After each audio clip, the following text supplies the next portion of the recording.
తోటకూర వృక్షం. పూర్వం శంభుదాసు, దండపాని అనే ఇద్దరు అన్నదమ్ములుండేవారు.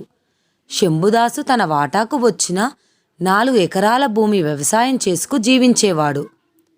దండపాని తన 4 ఎకరాలు అమ్మేసి ఆ సొమ్ముతో వర్తకం పెట్టి చూస్తుండగానే లక్షాధికారి అయ్యాడు. వర్తకంలో లాగా వ్యవసాయంలో గభీమని దశ ఎత్తుకోవటానికి అవకాశం ఉండదు కదా. అందుచేత శంభుదాసు ఎదుగుబొదుగు లేకుండా అలాగే ఉండిపోయాడు. ఒక ఏడు శంభుదాసు తన 4 ఎకరాల పొలంలోనూ ఒక కుంచెడు మేర దున్ని కలుపు తీసి బుడ్డెడు తోటకూర విత్తులు తెచ్చి చల్లాడు. చక్కటి వర్షం కురిసింది. విత్తనాలన్నీ మొలకెత్తి కొద్ది రోజుల్లోనే పెరడంతా పెళ్లి కూతురు ముఖంలాగా కలకలలాడుతూ కనపడింది. రోజు మోపెడు మొక్కలు పట్టుకుపోయి అమ్ముకొచ్చి ఆ సొమ్ముతో అతడు పొట్టపోసుకునేవాడు.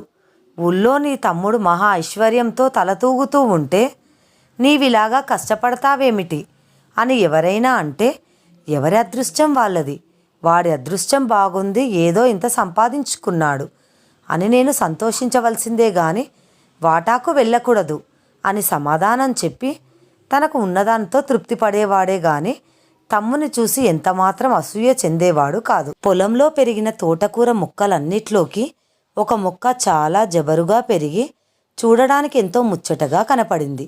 దాన్ని పీకటానికి మనసొప్పక వదిలేసేసరికి అది ఒక పోక మొక్కంత ఎత్తున ఎదిగింది. ఆ దారిన వచ్చిపోయే రైతులంతా దాన్ని చూసి ఆశ్చర్యపోయి, తోటకూర మళ్ళు మేము చిన్నప్పటి నుంచి వేస్తున్నాం కానీ ఎప్పుడూ ఏ మొక్క ఇంత ఎత్తున ఏపుగా వృక్షంలాగా ఎదగటం ఎరగమన్నారు. ఆ మొక్కను అందరూ తల ఒక విధంగాను మెచ్చుకుంటూ ఉండేసరికి అతడు దాన్ని అన్ని మొక్కలకు మల్లెనో కానికో అర్ధనాకో అమ్మివేయకూడదని నిశ్చయించుకున్నాడు.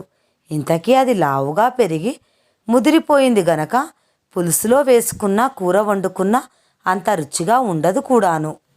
కనుక దాని ప్రదర్శనానికే ఉంచేయాలి అని నిర్ధారణ చేసుకున్నాడు. మరికొన్నాళ్ళకి ఆ దేశమేలే రాజుగారు తన పరివారంతో ఆ దారిన వచ్చి ఆ తోటకూర వృక్షాన్ని చూసి తోటకూర మొక్క ఏమిటి, ఇంత భారీగా పెరగడం ఏమిటి అని ఆశ్చర్యపడి దాని మీద మోజుపడ్డాడు. అప్పుడు శంభుదాసు, ప్రభు, ఈ మొక్క నా పెరట్లో ఉంటే ఏం గాను, ఉద్యానవనంలో నాటించవలసిన 1వ జాతి మొక్క అన్నాడు. రాజుగారికి బ్రహ్మానందమైంది. శంభుదాసు ఆ చెట్టును చుట్టూ 1 అడుగు కైవరంగల బెల్లుతో సహా పెళ్ళగించి రాజుగారి పక్కనే రథం పైన ఉంచి వారి ఆజ్ఞానుసారం తాను కూడా ఆయనతో ఉద్యానవనానికి వెళ్ళి అక్కడ దాని స్వయంగా పాతి చక్కా వచ్చాడు. వచ్చేటప్పుడు రాజుగారు తనకి పెద్ద వరహాల మూట 1 బహుమతి ఇచ్చి సత్కరించి పంపించారు. తలవని తలంపుగా వచ్చిన ఆ సొమ్ముతో దరిద్రమంతా తీరిపోవటమే కాకుండా శంభుదాసు ఒక్కసారిగా ఐశ్వర్యవంతుడయ్యాడు.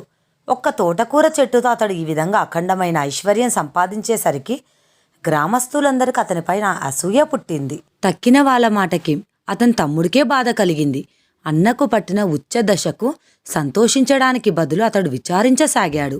అతడికి మంచి రోజులు వచ్చాయి, నాకు మళ్ళీ నా అన్న కూడా సుఖపడతాడు అని అనుకోవడం మానేసి తన సొమ్మేదో అతగాడు తినేస్తున్నట్టుగా పరిపరి విధాల పరితపించాడు దండపాని. ఏమైనా నేను కూడా రాజు వద్దకు పోయి అన్నకంటే ఎక్కువగా సొమ్ము సంపాదించుకు వస్తే గాని నిద్రపోకూడదని తోచింది. అయితే మరి రాజుగారికి ఎటువంటి కానుక పట్టుకు వెళ్తే బాగుంటుందని తీవ్రంగా యోచించాడు. ఒక తోటకూర మొక్కకి అంత ఐశ్వర్యం ఇచ్చాడే, విలువైన కానుక ఏదైనా పట్టుకెళ్ళి సమర్పిస్తే అన్నకిచ్చిన దానికి 100 రెట్లైనా ఇవ్వడా అనుకోని దండపాని తన ఆస్తి అంతటితో బంగారం కొని పెద్ద డాలు 1 తయారు చేయించాడు. నవరత్నాలు ఆ డాలుకు పొదిగించాడు.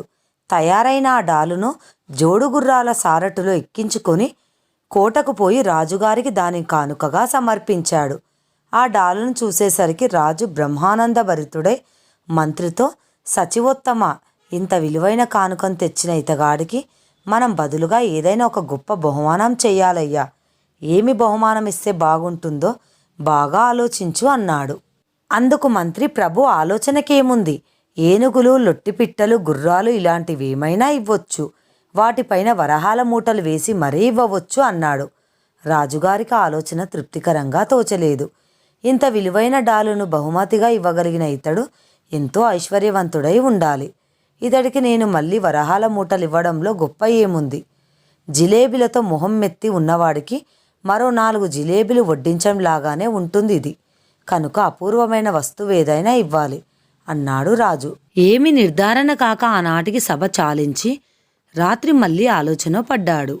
మరునాడు రాజుగారు ఉద్యానవనంలో పచారు చేస్తుండేసరికి అక్కడ వెన్నెట్లో శంభుదాస్ పాతి వెళ్ళిన తోటకూర వృక్షం సదరుగా కనపడింది. దాన్ని చూడ్డంతోనే రాజుకి ఇంతకన్నా అపూర్వమైన వస్తువు ఉండబోదని తోచింది. నవరత్న ఖచ్చితమైన బంగారు డాలు బహుమానం తెచ్చిన దండపానికి ఇది ఒక్కటే తగిన బహుమతిగా తలచాడు. ఆ చెట్టును బెల్లుతో సహా జాగ్రత్తగా తవ్వించి ఆయన బసకు పంపించాడు.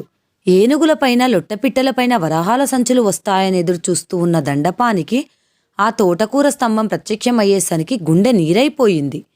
ఆ తోటకూర వృక్షం ఎదటికి పోయి నుంచుని, నా ఐశ్వర్యమంతా హరించిన ఓ స్తంభమా, నేను నేనేం చేసుకోను, చేవగల మరో ముక్క అయితే ఎండబెట్టి పొయ్యిలోనైనా పెట్టుకోవచ్చు, అందుకైనా ఉపయోగించవు కదా నీవు అంటూ కంటికి మింటికి ఏకదారగా ఏడవసాగాడు.